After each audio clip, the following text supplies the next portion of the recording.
ಹಾಸನ ಜಿಲ್ಲೆಯಲ್ಲೇ ಹೆಚ್ಚಾಯಿತು ಕಾಡಾನೆಗಳ ದಾಳಿ. ಆನೆ ಹಾವಳಿ ತಡೆಗೆ ವ್ಯವಸ್ಥೆಯ ಭರವಸೆ ನೀಡಿದ್ದಾರೆ ಅರಣ್ಯ ಸಚಿವ ಈಶ್ವರ್ ಖಂಡ್ರೆ.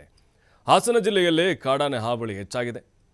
ಒಂದೇ ತಿಂಗಳ ಅಂತರದಲ್ಲಿ 3 ಸಾವಿಗೀಡಾಗಿದ್ದಾರೆ.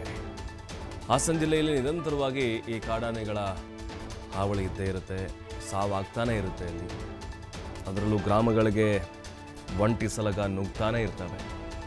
ಈಗ ಈಶ್ವರ್ ಖಂಡ್ರೆ ಅವರು ಕೆಲವು ಭರವಸೆಗಳನ್ನು ಕೊಟ್ಟಿದ್ದಾರೆ ಆ ಭಾಗದ ಜನರಿಗೆ.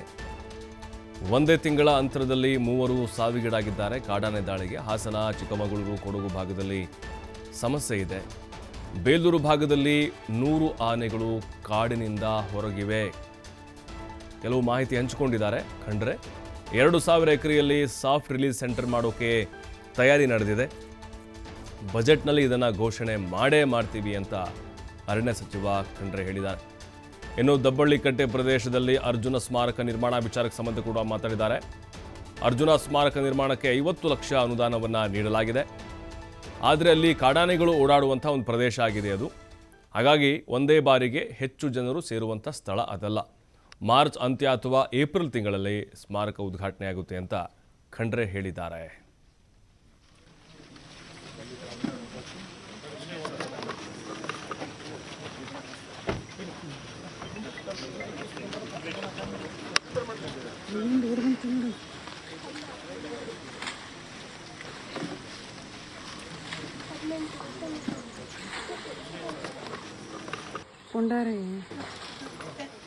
ಸರಿ ಸರ್ ಅಲ್ಲಿ ಸೀಟ್ ಸುಂದರ ನಮಸ್ಕಾರಮ್ಮ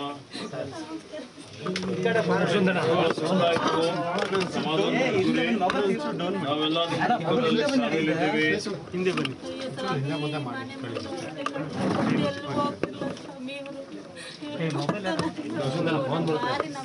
ಹೇಳಿದ್ದಾರೆ ಸುರೇಶ್ ಅವರು ಹೇಳಿದ್ದಾರೆ. ಸುರೇಶ್ ಅವರು ಮಾತಾಡಿದ್ರು. ಬನ್ನಿ ಬನ್ನಿ ಬನ್ನಿ ಬನ್ನಿ ಇಟ್ಕೊಳ್ಳಿ ಬನ್ನಿ. ಎಲ್ಲಿ ನಿಮ್ಮ ಸಮಯ ಎಲ್ಲಿ ಸಮಯಕ್ಕೆ ಬನ್ನ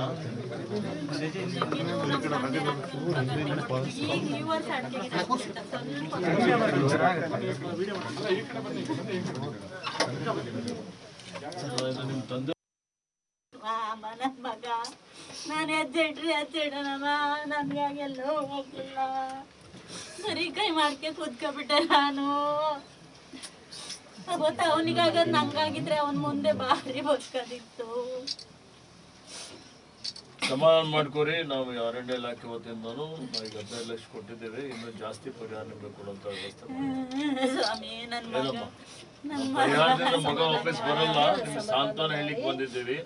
ಅದೆಲ್ಲ ಎಲ್ಲಾ ಜೀವ ಬಹಳ ಅತ್ಯಮೂಲ್ಯವಾದಂಥದ್ದು.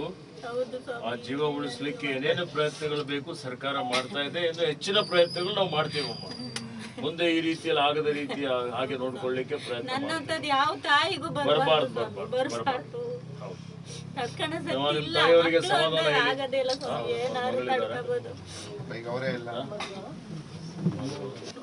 ನನ್ನ ಮಗ ನಾನು ಎದ್ದಿಡ್ರಮ್ಮ ನನ್ಗಾಗೆಲ್ಲೋ ಹೋಗ್ಲಿಲ್ಲ. ಸರಿ ಕೈ ಮಾಡ್ಕೆ ಕೂತ್ಕೊಬಿಟ್ಟೆ ನಾನು. ಗೊತ್ತಾ ಅವನಿಗಾಗದ್ ನಂಗಾಗಿದ್ರೆ ಅವನ್ ಮುಂದೆ ಭಾರಿ ಬದುಕೋದಿತ್ತು.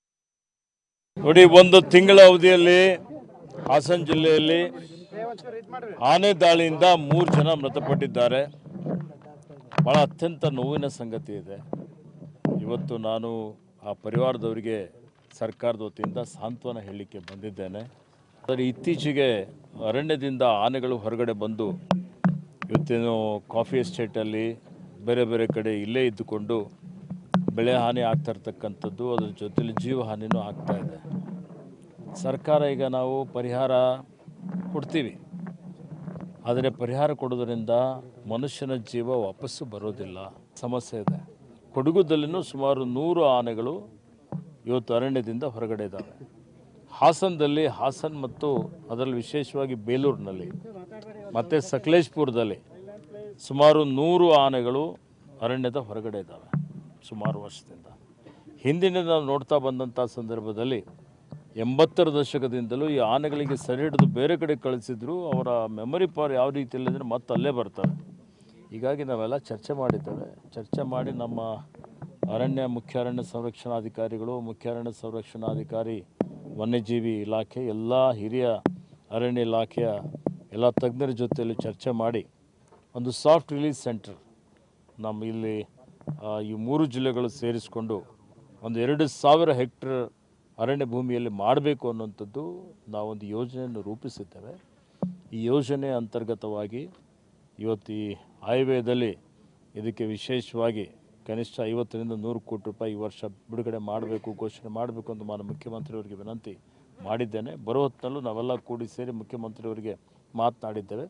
ಇದಕ್ಕೆ ಅವಶ್ಯಕತೆ ಇರುವಂಥ ಅನುದಾನವನ್ನು ನಾವು ಮತ್ತಷ್ಟು ಮಾಹಿತಿ ಪ್ರಕಾಶ್ ನೀಡ್ತಾರೆ. ಪ್ರಕಾಶ್ ಖಂಡ್ರೆ ಭೇಟಿ ಕೊಟ್ಟು ಆ ಕುಟುಂಬಕ್ಕೆ ಸಾಂತ್ವನ ಏನೋ ಹೇಳಿದರು. ಬಟ್ ಈಗ ಕಾಡಾನೆಗಳ ಹಾವಳಿಯನ್ನು ತಡೆಗಟ್ಟಲಿಕ್ಕೆ ಆ ಪ್ಲ್ಯಾನ್ ಏನು ಹೇಗಿರುತ್ತಂತೆ, ಜೊತೆಗೆ ಅನುಷ್ಠಾನ ಆಗುತ್ತಾ ಇಲ್ವಾ, ಜನರು ಯಾವ ರೀತಿ ನಿರೀಕ್ಷೆ ಇಟ್ಕೊಂಡಿದ್ದಾರೆ ಸರ್ಕಾರದ ಮೇಲೆ ಅಂತ ಈಗ ಬಂದು ಹೋದ್ಮೇಲೆ? ಪ್ರಭು, ಹಾಸನ ಜಿಲ್ಲೆ ಬೇಲೂರಿಗೆ ನಿನ್ನೆ ಈಶ್ವರ್ ಖಂಡ್ರೆ ಅವರು ಕೂಡ ಭೇಟಿ ನೀಡ್ತಾರೆ. ಸುಮಾರು 3 ಜಿಲ್ಲೆಗಳ ಸಭೆ, ಅಂದ್ರೆ ಚಿಕ್ಕಮಗಳೂರು ಭಾಗದಲ್ಲೂ ಆನೆ ಸಮಸ್ಯೆ ಇದೆ, ಜೊತೆಗೆ ಹಾಸನ ಜಿಲ್ಲೆಯಲ್ಲೂ ಆನೆ ಸಮಸ್ಯೆ, ದಕ್ಷಿಣ ಕನ್ನಡ ಜಿಲ್ಲೆಯಲ್ಲೂ ಆನೆ ಸಮಸ್ಯೆ. ಆದ್ರೆ ಪ್ರಮುಖವಾಗಿ 3 ತಾಲೂಕುಗಳ ಮಟ್ಟಿಗೆ ಅವರು ಸಭೆಯನ್ನು ಕೂಡ ಕರೆದಿದ್ರು. ಆ 3 ತಾಲೂಕಿನಲ್ಲಿ ಸಕಲೇಶಪುರ ಶಾಸಕರು, ಬೇಲೂರಿನ ಶಾಸಕರು, ಜೊತೆಗೆ ಸಂಸದರು ಎಲ್ಲರೂ ಕೂಡ ಭಾಗಿಯಾಗ್ತಾರೆ. ಆದ್ರೆ ಆನೆಯ ಸಮಸ್ಯೆ ಬಗ್ಗೆ ಸಾಕಷ್ಟು ರೈತರು ಒಂದಿಷ್ಟು ಮನವಿಯನ್ನು ಕೂಡ ಮಾಡಿಕೊಳ್ಳುವಂಥದ್ದು. ಯಾಕಂತಂದ್ರೆ ದಶಕಗಳಿಂದಲೂ ಆನೆ ಮತ್ತು ಮಾನವನ ಸಂಘರ್ಷ ಹೆಚ್ಚಾಗ್ತಾ ಇದೆ.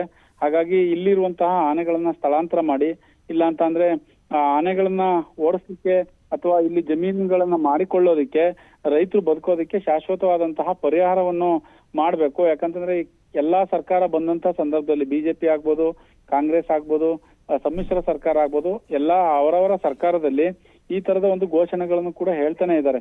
ಅಂದ್ರೆ ಇಲ್ಲ ನಾವು ಸರಿ ಮಾಡ್ತೀವಿ, ಇದಕ್ಕೆ ಒಂದಿಷ್ಟು ಫಂಡ್ ಕೂಡ ಹಾಕ್ತಿವಿ ಅನ್ನುವ ಮಾತುಗಳನ್ನ ಕೂಡ ಹೇಳ್ತಾ ಇದ್ರು. ಆದ್ರೆ ನಿನ್ನೆ ಒಂದಿಷ್ಟು ಬೇಲೂರಿನ ಶಾಸಕರಾಗ್ಬೋದು, ಸಕಲೇಶಪುರ ಶಾಸಕರಾಗ್ಬೋದು, ಇವರು ಯಾರು ಸಂಸದರಾಗ್ಬೋದು, ಎಲ್ಲರೂ ಕೂಡ ಸೇರಿ ಒಂದು ಮನವಿಯನ್ನು ಮಾಡಿರುವಂತದ್ದು. ಯಾಕಂತಂದ್ರೆ ಕಾಡಾನೆ ಸಮಸ್ಯೆಯಿಂದ ಸಾವು ನೋವುಗಳು ಅಪಾರ ಹೆಚ್ಚಾಗ್ತಾ ಇದೆ. ಇಂತಹ ಹಿನ್ನೆಲೆಯಲ್ಲಿ ಶಾಶ್ವತವಾದಂತಹ ಪರಿಹಾರವನ್ನ ಮಾಡ್ಲೇಬೇಕಾಗತ್ತೆ. ದಿನನಿತ್ಯ ನಾವು ಜನಗಳಿಗೆ ಆನ್ಸರ್ ಮಾಡ್ಬೇಕಾಗತ್ತೆ. ಇಲ್ಲಿರುವಂತಹ ಸ್ಥಳೀಯರಿಗೆ ಒಂದು ಸಾವಾದ್ರೆ ನಾವು ಆನ್ಸರ್ ಮಾಡ್ಬೇಕಾಗತ್ತೆ. ಜೊತೆಗೆ ಅರಣ್ಯ ಇಲಾಖೆಯವರು ದಿನದ 24 ಗಂಟೆಯಲ್ಲಿ ಕೆಲಸ ಮಾಡ್ಬೇಕಾಗತ್ತೆ. ಕೆಲವೊಂದು ಸಲ ರೈತರ ಭೂಮಿಗಳು 100 ವರ್ಷಗಳಿಂದ ಭೂಮಿಯನ್ನು ಮಾಡ್ಕೊಂಡಿರ್ತಾರೆ. ಅಂತಹ ಜಾಗಗಳಿಗೆ ಹೋಗಿ ಅರಣ್ಯ ಇಲಾಖೆಯವರು ಟ್ರಂಚ್ ಹೊಡೆಯುವಂತಹ ಕೆಲಸ ಮಾಡ್ತಾರೆ. ಈ ತರದ್ದು ನಿಲ್ಬೇಕು. ಜೊತೆಗೆ ಒಂದ್ ಕಡೆ ಕಾಡಾನೆ ಸಮಸ್ಯೆ, ಇನ್ನೊಂದ್ ಕಡೆ ಈ ಏನು ಕೆಲವೊಂದು ಗ್ರಾಮಗಳಲ್ಲಿ ಮತ್ತೆ ಅರಣ್ಯ ಇಲಾಖೆ ವರ್ಸಸ್ ರೈತರುಗಳ ತರ ಆಗಿರುತ್ತೆ. ಇಂಥದ್ದೆಲ್ಲ ನಿಲ್ಬೇಕು ಅನ್ನುವ ಮನವಿಯನ್ನು ಮಾಡಿರುವಂತದ್ದು. ಒಟ್ಟಾರೆ ಇದಕ್ಕೆ ಈಶ್ವರ ಖಂಡ್ರೆ ಅವರು ಒಂದ್ ರೀತಿ ಗ್ರೀನ್ ಸಿಗ್ನಲ್ ಕೊಟ್ಟಿದ್ದಾರೆ. ನಾನು ಖಂಡಿತವಾಗ್ಲೂ ಇದ್ರ ಬಗ್ಗೆ ಗಮನ ಹರಿಸ್ತೀನಿ. ಜೊತೆಗೆ ಶಾಶ್ವತವಾದಂತಹ ಪರಿಹಾರಕ್ಕೆ ಏನಾದ್ರೂ ಇದಕ್ಕೆ ಸಾಲ್ವ್ ಮಾಡುವಂತಹ ಕೆಲಸವನ್ನು ಮಾಡ್ತೀವಿ ಅನ್ನುವ ಭರವಸೆಯನ್ನು ನೀಡಿದ್ದಾರೆ. ಮುಂದೆ ಹೇಗೆ ಅದನ್ನ ಪರಿಹಾರ ಮಾಡ್ತಾರೆ ಅನ್ನೋದನ್ನ ಕಾದ್ ನೋಡ್ಬೇಕಾಗುತ್ತೆ. ಸಂತೋಷ್, ಥ್ಯಾಂಕ್ ಯು ಪ್ರಕಾಶ್ ಮಾಹಿತಿಗಾಗಿ. ಅತ್ಯಮೂಲ್ಯವಾದಂಥದ್ದು ಆ ಜೀವ ಉಳಿಸ್ಲಿಕ್ಕೆ ಏನೇನು ಪ್ರಯತ್ನಗಳು ಬೇಕು